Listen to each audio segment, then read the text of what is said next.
Baik, Assalamualaikum warahmatullahi wabarakatuh.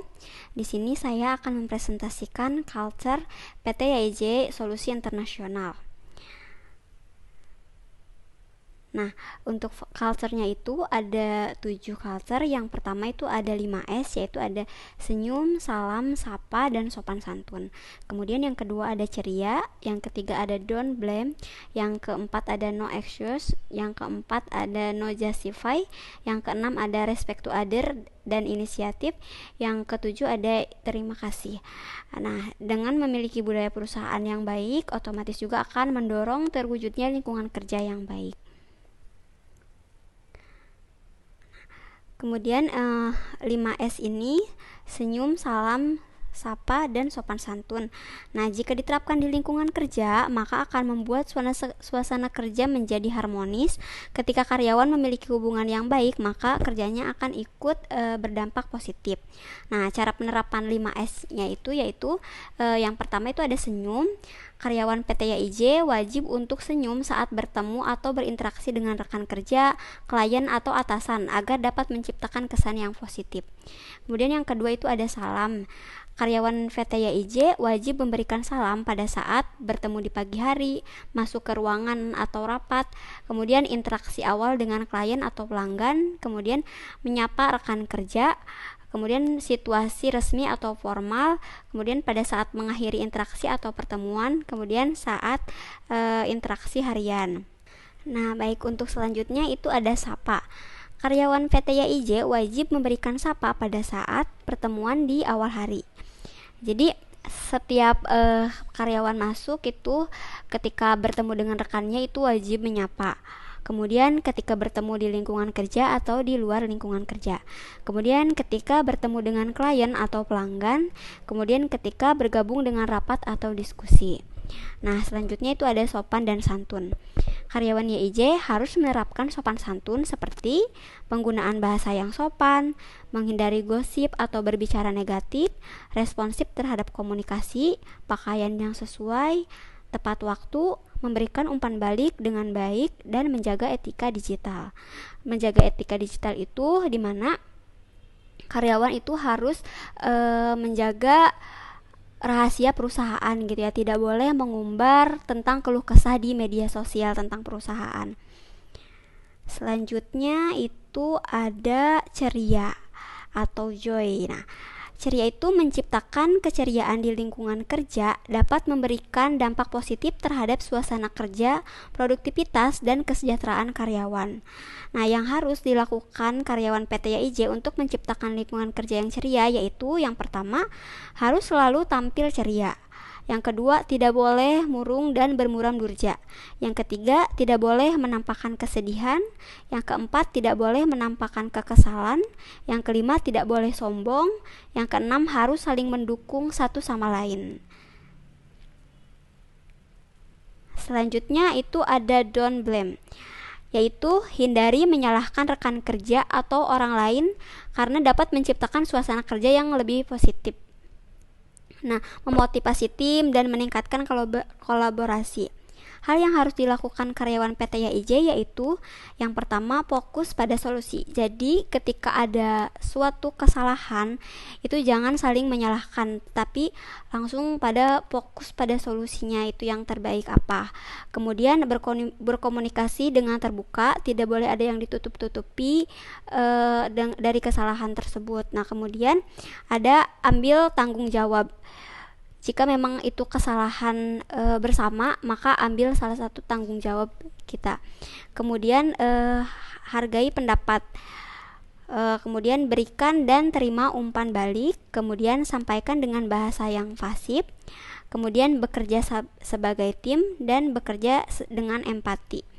Baik, selanjutnya itu ada no excuse. No excuse itu tanpa alasan, di mana dalam lingkungan kerja menunjukkan komitmen untuk tidak memberikan alasan atau pencarian pembenaran atas suatu kesalahan.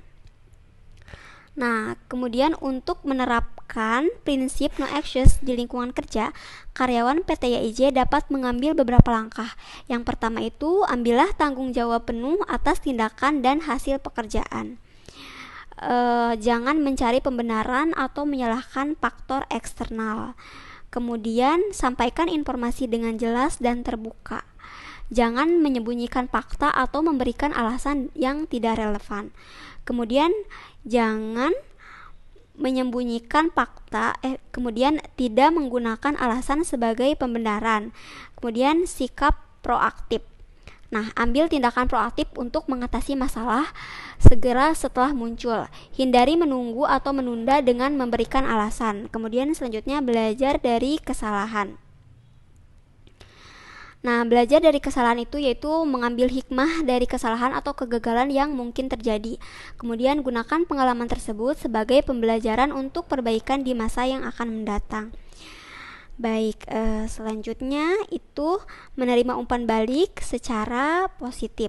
Terima umpan balik dengan sikap terbuka dan berpikir konstruktif. Gunakan umpan balik sebagai bahan bakar untuk pertumbuhan dan perbaikan kita. Kemudian yang selanjutnya itu hindari membandingkan diri dengan orang lain sebagai alasan untuk kinerja atau hasil yang tidak memuaskan. Kemudian selanjutnya itu ada fokus pada solusi.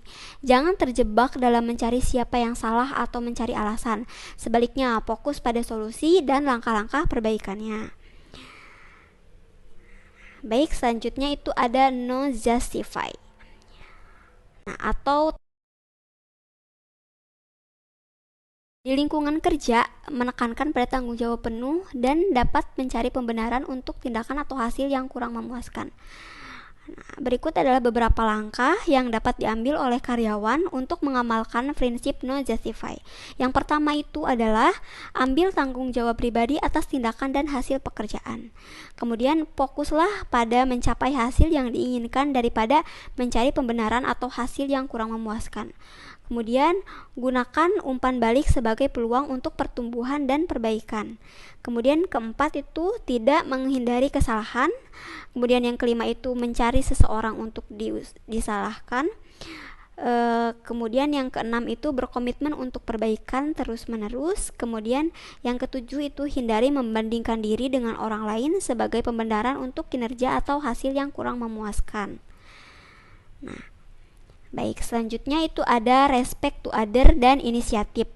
Nah, untuk sikap respect to other-nya sendiri yaitu yang pertama itu mendengarkan dengan aktif.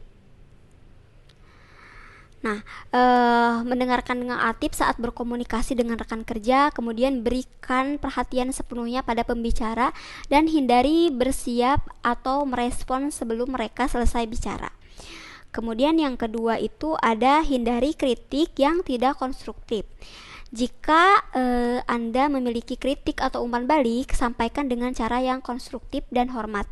Hindari kritik yang bersifat merendahkan.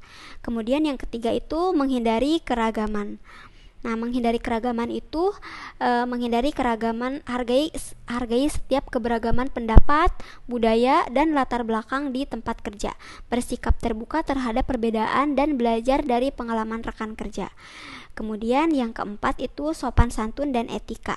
Nah, pertahankan tingkat sopan santun dan etika kerja yang tinggi, menghargai rekan kerja dengan sikap yang santun, menciptakan atmosfer yang positif. Kemudian selanjutnya itu kepedulian terhadap kesejahteraan rekan kerja. Nah, tunjukkan perhatian terhadap kesejahteraan dan keseimbangan pekerjaan dan kehidupan pribadi kerja. Hargai batas pribadi dan hargailah kebutuhan masing-masing individu atau rekan kerja. Kemudian selanjutnya itu ada inisiatif. Nah, untuk inisiatifnya sendiri yaitu berusaha untuk belajar dan berkembang. Kemudian mengatasi tantangan dengan solusi. Nah, jangan hanya mengidentifikasi masalah tetapi ajukan juga solusi. Baik, selanjutnya adalah ucapan terima kasih. Nah, memberikan ucapan terima kasih di lingkungan kerja adalah cara yang baik untuk menghargai kontribusi dan upaya rekan kerja. Nah, terima kasih itu pada saat yang pertama, ucapkan terima kasih untuk kontribusi yang telah diberikan. Kemudian yang kedua itu ucapkan terima kasih untuk dukungan yang telah diberikan. Yang ketiga itu ucapkan terima kasih untuk rekan kerja karena telah bekerja keras dan atas dedikasinya. Kemudian yang keempat itu, ucapkan terima kasih untuk kolaborasi dalam pekerjaan. Kemudian yang kelima itu, ucapkan terima kasih atas pemecahan masalah. Kemudian yang keenam itu, ucapkan terima kasih untuk kreativitas yang telah diberikan. Kemudian yang ketujuh itu, mengucapkan terima kasih atas kerjasamanya. Kemudian yang kedelapan, ucapkan terima kasih untuk perbaikan dan inovasi. Nah, ucapan terima kasih tidak hanya meningkatkan semangat dan motivasi rekan kerja, tetapi juga memperkuat hubungan antar anggota tim. Penting untuk membuat ucapan terima kasih bersifat otentik dan menyesuaikan dengan konteks spesifik di tempat kerja. Baik, mungkin segitu saja presentasi dari saya. Kurang dan lebihnya mohon dimaafkan. Assalamualaikum warahmatullahi wabarakatuh.